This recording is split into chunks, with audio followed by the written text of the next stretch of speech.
રંગે હાથ ઝડપાયેલ ભાજપ નેતાને પ્રમુખ દ્વારા રાજીનામું આપવા જણાવ્યું, પણ કોઈ પણ રીતે નમતું ન મૂકનાર ભાજપ નેતાને આખરે હોદ્દા પરથી દૂર કર્યાની માહિતી ભાજપ પ્રમુખ દ્વારા આપવામાં આવી હતી। નવસારી જિલ્લામાં ભાજપ નેતા અને સરકારી મહિલા અધિકારી વચ્ચેના પ્રેમ સંબંધને લઈ પતિને હેરાન કરનાર અધિકારીની સાસુએ મહિલા પોલીસમાં ફરિયાદ નોંધાવી હતી।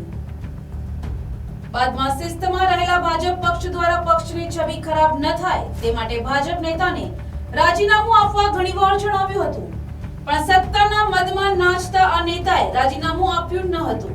ત્યારે આ મહિલા અધિકારીના પતિએ 3 કરોડ રૂપિયાનો દાવો માંડ્યો અને પ્રેમાલાપની ચેટ પણ સોશિયલ મીડિયામાં વહેતી થતા આખરે ભાજપ પ્રમુખ દ્વારા નેતાની પક્ષમાંથી હકાલપટ્ટી કરી હોવાની માહિતી મળી છે।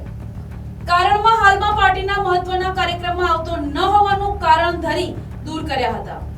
ભાજપ નેતાનું રાજકીય કારકિર્દી પણ લગભગ પૂરું થઈ ગયું હોવાનું ચર્ચાઈ રહ્યું છે। Bureau report NTC news Navsari.